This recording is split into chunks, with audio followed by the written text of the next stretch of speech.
What's up, guys? Lord Beardo bringing you a brand new Clash Royale video. Guys, today in the card shop, look at what is happening to us right now. So, what ended up happening in the card shop, the very first legendary card that we saw Beardos in the card shop was a Sparky.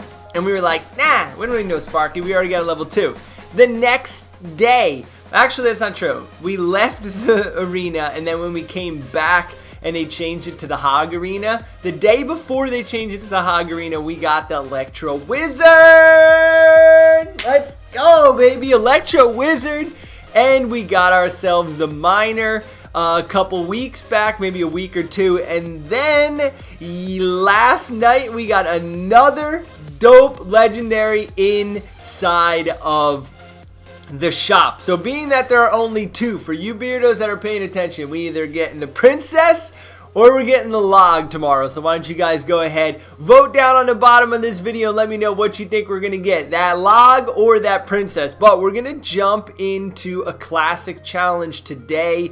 I've been kind of when I bought this recent legendary pack offer, the bundle offer, whatever the case may be, what ended up happening was we were able to boost a lot of our cards up to common level 10s and epic level 4s and rare level, I guess 7 or 8, something along those lines. Little Beardo, 7. I think it's 7. So now that we're getting our tournament standard cards up, we're able to play a lot better inside of the classic challenge. So I had my best classic challenge run. So I just wanted to kind of go through some of these fun cards that we're playing inside the classic challenge and basically breaking back into the deck that I've been using. Now, I made 2 major pushes in my life in Clash Royale.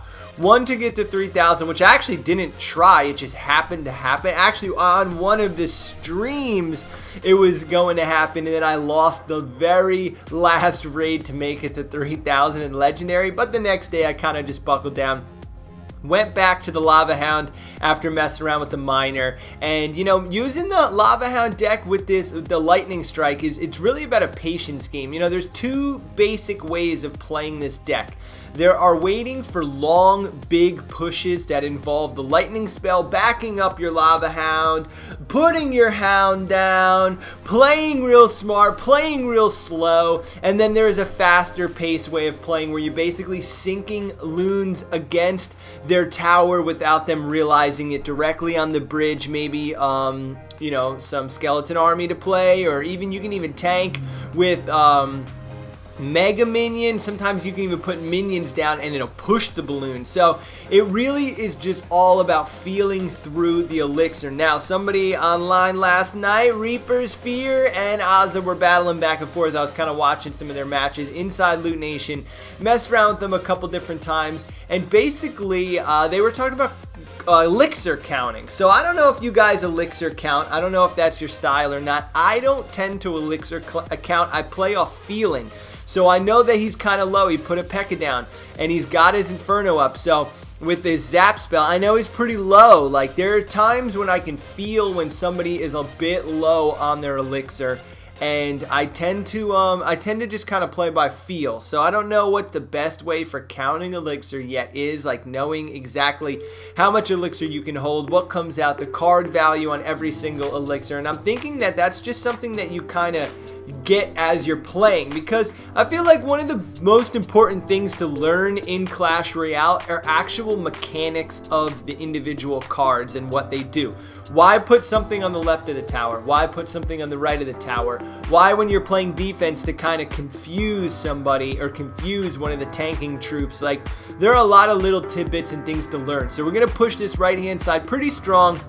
His Electro Wizard, not a bad play there, but we just have too much tank happening with our Lava Hound. So the P.E.K.K.A deck is going to come up short, but we have been messing around with a P.E.K.K.A Electric Wizard deck. So it's weird. It's like every time I do a video, I roll out like a new card that we either acquire or have or something that I want to mess around with, but then I'll actually do the video on something quite different and then roll out the Electro Wizard. So I've been messing around with the Electro Wizard, but I've just all around been having so much fun with this Lava Hound Loon deck.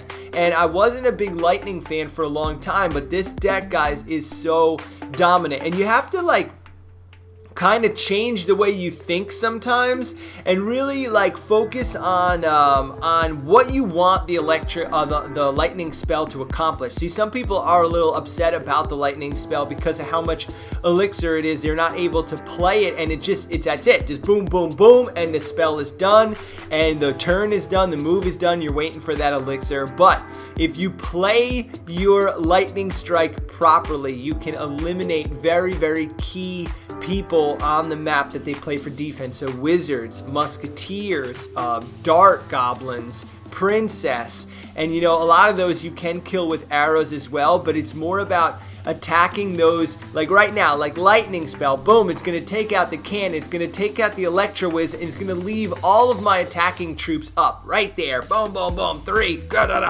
just zap them up real quick, and now I have the ability to keep pushing and keep hunting that tower on the right hand side. He's going to put his arrows down a little quick. Okay, Christian, you got us, buddy. We went a little early on the minions, and that's one of the things that I've been noticing a lot when I play, is that I use too many small troops that kind of have insignificant elixir counts, like 2 card plays, 3 card plays, and I'm just not the smartest with them. I just tend to put them down, and I'm learning that. That's one of the sides I'm learning. So right here, he's got the zap spell. He uses his ice wizard. Now we were hoping to be able to tank a little bit for those Skarmy and get to the electric wizard. Didn't end up happening, so we're basically just sizing up our opponent. Now we are down to 1781 on his side. He's got 1467 on our side. We know he's got the loons, so we're just going to simply have to play the lightning spell to take as much power as we can away from his offensive push, and we do a decent job there. He still hits us with the big bomb, so now we're down to 1,000, but now we know what he has. We know he has the cannon. We know he has the balloon. We know he has the electric wizard. We know the cards that he has. So what we have to do is we have to put together a perfect push. We have to combine their cards successfully. He plays his fireball there, which I just kind of basically felt like he didn't have a better play, and that worked out well for us. Now we actually get the electric wizard and the cannon a lot closer to our Skarmy, hoping to play a little bit of defense on those, which it didn't work out perfectly, but we're going to lightning strike everything down. Now our minion is going to get caught up by his balloon. He puts a fireball down. We get our minions down, and we got him right where we want him, and it was all about setting him up for our perfect push, and that's something that I've noticed very well with using the loon deck. You have to learn what your opponent's deck is, set yourself up for that game-winning push, and a lot of times you are winning 1-0, or if they're playing a faster deck and they get your tower early, a lot of times they're 2-1 matches because you're pushing off to each side. If you can split somebody's offense up, if you could split someone's defense up, if you could split someone's deck, like this deck for me isn't particularly one side push only. I tend to split the deck up so that I'm attacking 2 separate sides. It works out well when you do push pretty hard on one side, but it's good to change up the tempo on somebody, kind of throw them off, man. You gotta throw somebody off, even if you're doing well and you're in front of them and you're having a pretty decent game.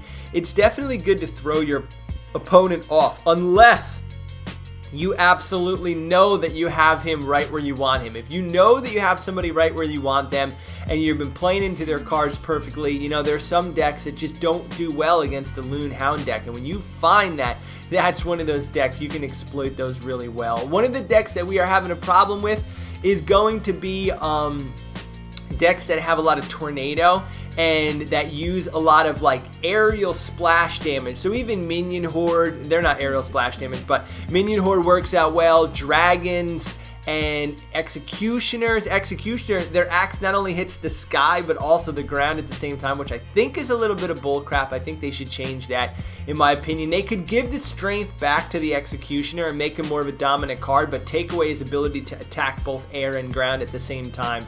That, I think, would be a little bit more fair for him.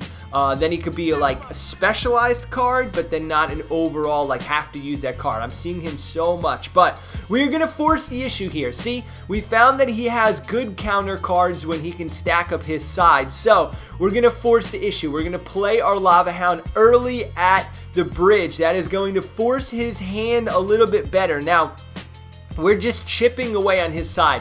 We're not stacking up too much, and what we're trying to do is we're trying to get to our arrows, and there they go. Our tower's getting beat up right now by his giant. Boom! More hits. Here comes our skeleton army to play some defense, and we kind of played our balloon just to get it out of rotation, but it actually works out rather well because we get one of the bombs to the tower, and we're able to get him down to 1495. So again, we're giving up a lot of hit points on our tower. Here comes a very nice push on his side, but our minions are going to do a pretty decent to stop the tower from going down, but 179 with a minute left, and here comes that little push that I've been talking about. So now he's totally stacked up on elixir, but we played a prediction arrow, baby.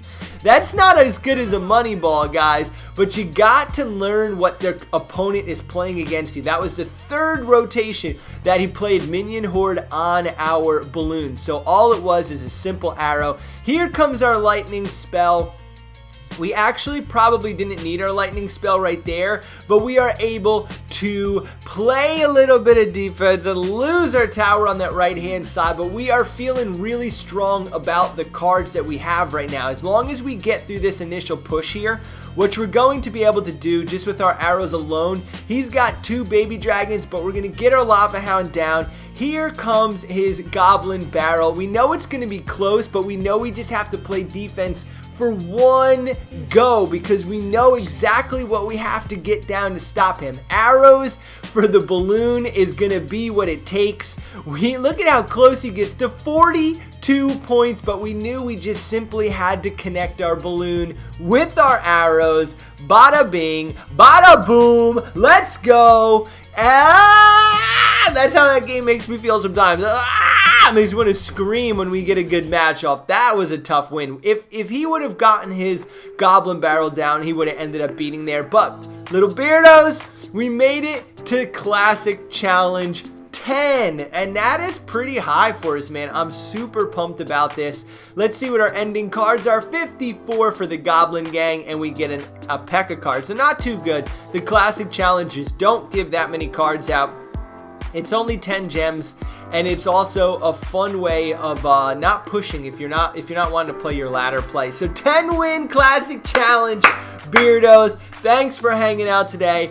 Awesome to have you here. If you're sticking around this long, do subscribe, comment, and like. Peace out.